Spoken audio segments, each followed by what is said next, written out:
कक्षा 12वीं विषय लेखा शास्त्र भागे से इकाई 1 से अध्याय 4 साझेदारी का पुनर्गठन, नए साझेदार का प्रवेश। आज आपको नए साझेदार का प्रवेश होने के कारण साझेदारी का पुनर्गठन किया जाएगा। यह किस प्रकार से करेंगे इसके संबंध में आपको जानकारी देंगे। सबसे पहले प्रश्न यह उठता है कि नए साझेदार का प्रवेश क्यों दिया जाता है, या नए साझेदार को प्रवेश देने का क्या कारण है।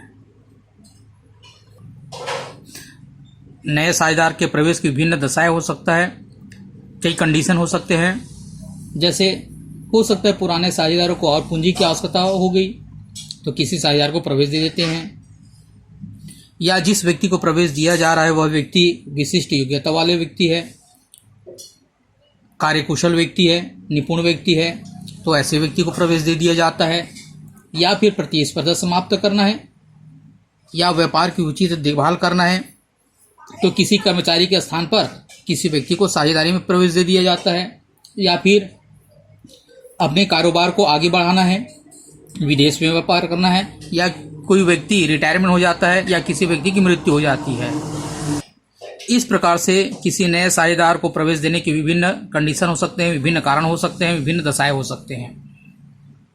तो जब नए साझेदार को प्रवेश दिया जाता है तो बहुत सी चीज़ों का परिवर्तन किया जाता है, बहुत से समायोजन किया जाता है। उन्हीं में से एक होता है लाभ हानि विभाजन ज्ञात करना।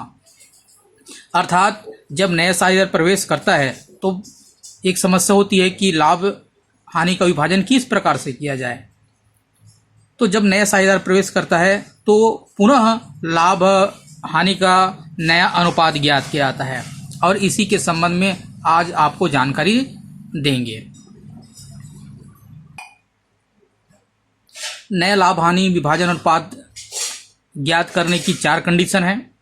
आज हम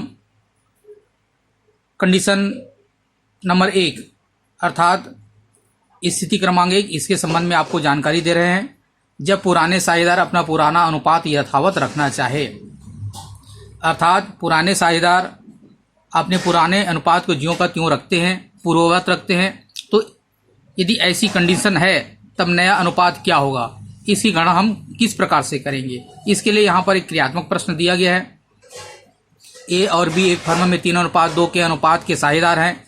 यदि वे सी को 1/5 भाग के लिए साझेदारी में प्रवेश देते हैं तो नया लाभ हानि विभाजन अनुपात की गणना कीजिए। इस प्रकार से हमारे पास क्रियात्मक प्रश्न है, और दिए गए जानकारी के आधार पर नया लाभ हानि विभाजन अनुपात की गणना करेंगे।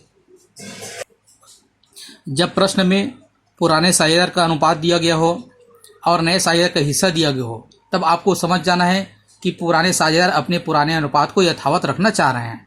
तो इसे हम इस प्रकार से हल करेंगे। यहाँ पर देखते हैं ए और बी साझेदार है, इनका अनुपात है 3:2। ए और बी साझेदार हैं और इनका अनुपात है 3:2। नए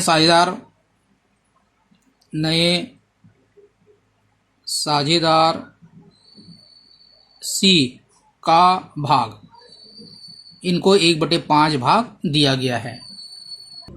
जब ऐसी कंडीशन है तो हम सबसे पहले कुल भाग मान लेते हैं। मान लो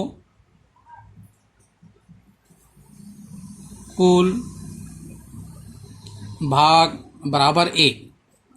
हमने कुल भाग 1 मान लिया, और इसी कुल भाग में से 1/5 हिस्सा सी को दिया गया है। अब हम यहाँ पर शेष भाग निकालेंगे। शेष भाग,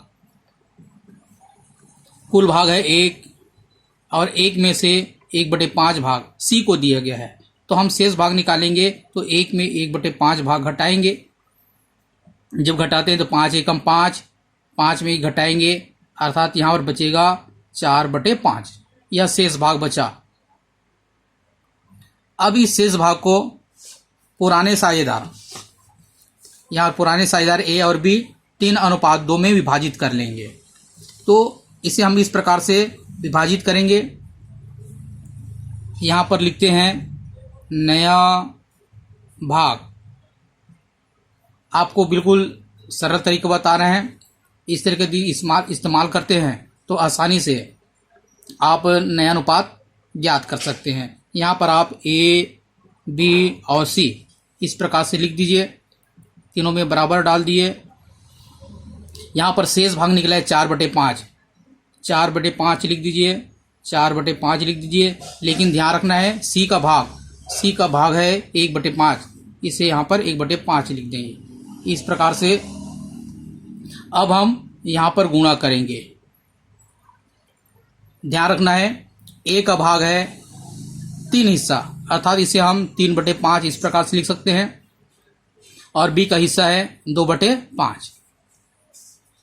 इस प्रकार से शेष भाग को हम 3/5 से गुणा कर देंगे, और बी के नए भाग के लिए शेष भाग 4/5 है, इसे हम 2/5 से गुणा कर देंगे। अब गुणा करेंगे, 4 तिया 12, 5 एम 25 बराबर 4 दूनी 8, 5 एम 25। अब इसके बाद हम तीनों साझेदार को जो भिन्नात्मक संख्या है इसके हर को एक समान करने का प्रयास करेंगे। यहाँ पर देखते हैं ए का नया भाग है 12/25, बी का भाग निकला 8/25, हर में 25 दिया गया, यहाँ पर भी हर में 25 दिया गया, लेकिन सी के भाग के हर में 5 दिया गया है, अर्थात इसे हम एक ऐसे अंक से गुणा करेंगे कि हर में 25 आ जाए, अर्थात इसे हम 5/5 से गुणा करेंगे। ध्यान रखना है आपको अंश में और हर में दोनों में ही गुणा करना है। 5 एकम 5 और 5 एम 25। इस प्रकार देखते हैं तीनों का हर एक समान हो गया। इसके बाद हम यहाँ पर लिखेंगे नया अनुपात ए अनुपात बी अनुपात सी बराबर ए का भाग है 12/25 अनुपात बी का भाग है 8/25 और सी का भाग है 5/25। तीनों का हर एक समान है, अर्थात हर को हटा देते हैं तो यहाँ पर बचता है 12:8:5। यह होगा नए साझेदार के प्रवेश के बाद नया लाभ हानि विभाजन अनुपात। इस प्रकार से हम प्रश्न में दिए गए जानकारी के आधार पर नए अनुपात की गणना कर सकते हैं। इस विधि का उपयोग आप तभी करेंगे जब प्रश्न में पुराने साझेदारों का अनुपात दिया गया हो और नए साझेदार का भाग, बस इतना भर दिया गया हो, तब आप ठीक इसी प्रकार से प्रश्न को हल करते जाएंगे और अंत में जो निकलेगा वह नया लाभ हानि विभाजन अनुपात होगा।